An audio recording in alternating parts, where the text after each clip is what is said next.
Hello, welcome to Homesteading Northwest Florida.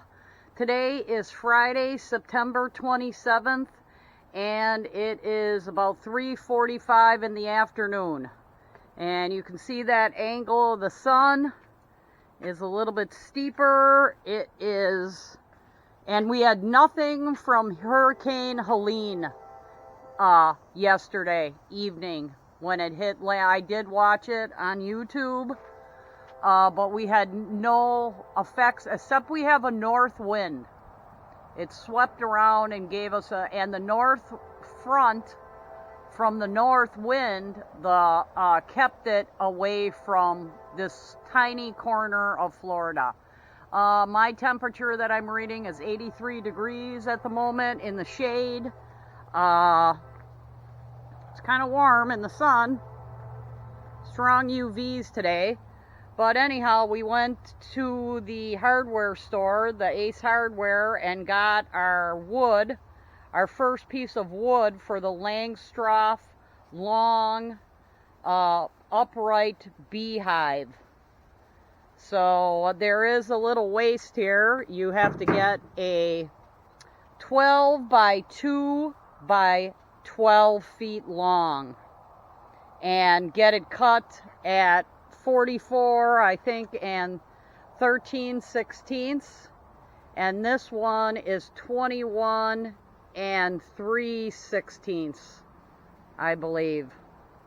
So I'll have the information in my in the notes in this video. Also got some pieces of wood to complete the rafter replacement on the styrofoam room, and these are treated 2x4s that are going to go in the ceiling against the tin, and they're very heavy. These were outside and they're treated. These were outside in the moisture the whole time. Gosh, that's a heavy piece of wood when you let it get completely wet. The 2x12 by 2x12 by 12 feet long was not left in the moisture. That piece was like $19.99. So we're starting to make the beehive, because I know there's bees that need a home around here, and I'm interested in that. So these pieces will need to have a router go around them, and I think I'm making a different type of roof, but it will be insulated from the sun. And it will have aluminum tin at the top, white, that will protect it from the sun. But they need an insulated hive around here, because boy, does it get hot. And it gets cold. Pretty darn cold. We still have the peppers growing. Lots of different peppers. These are the Marconi, I think.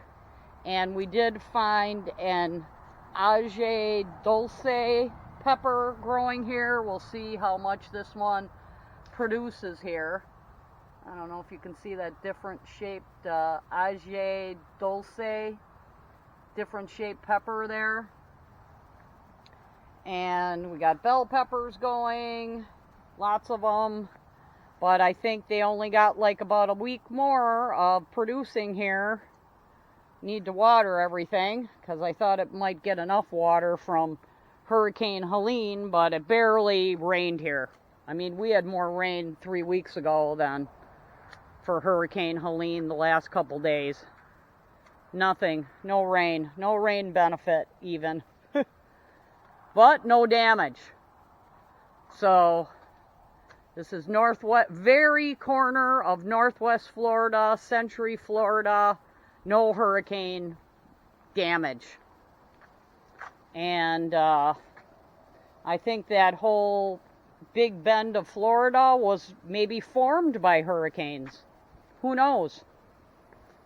You know, but if a hurricane keeps on hitting in the same place.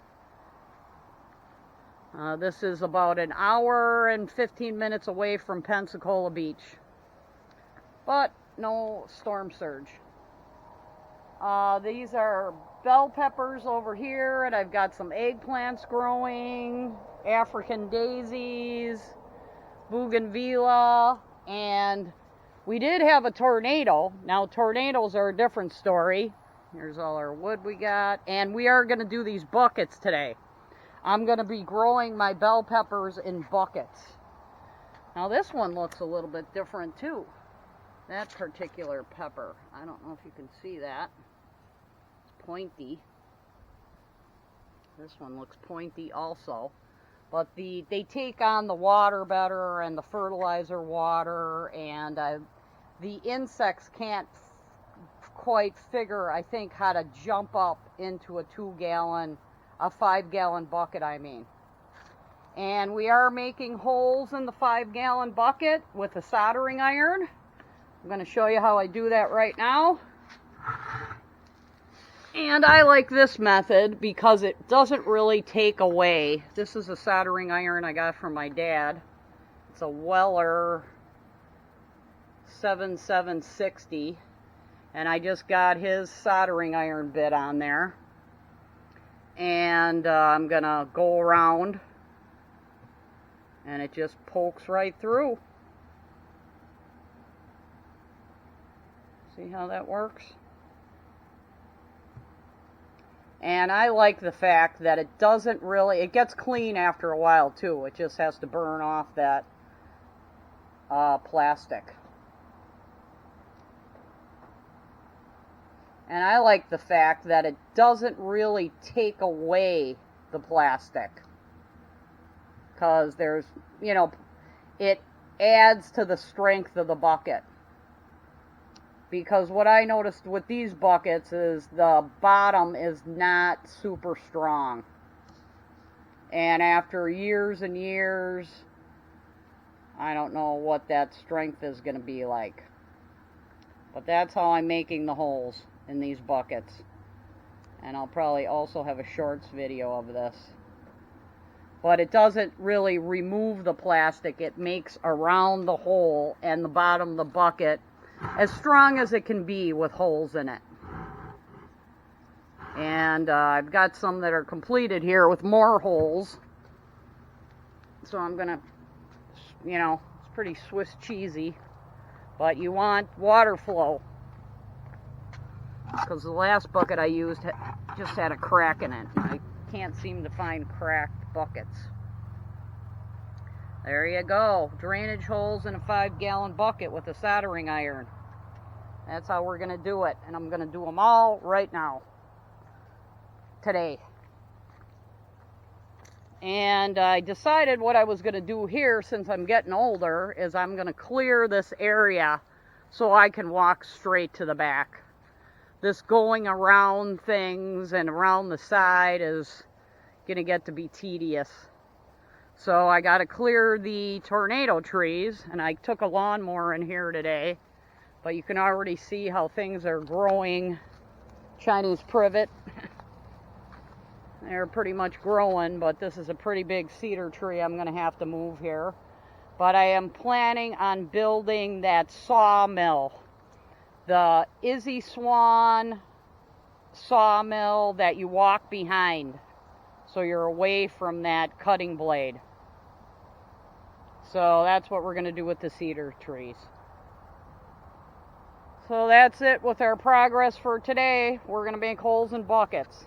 Alright, in 5-gallon buckets to grow peppers and tomatoes in. Alright, thanks for watching.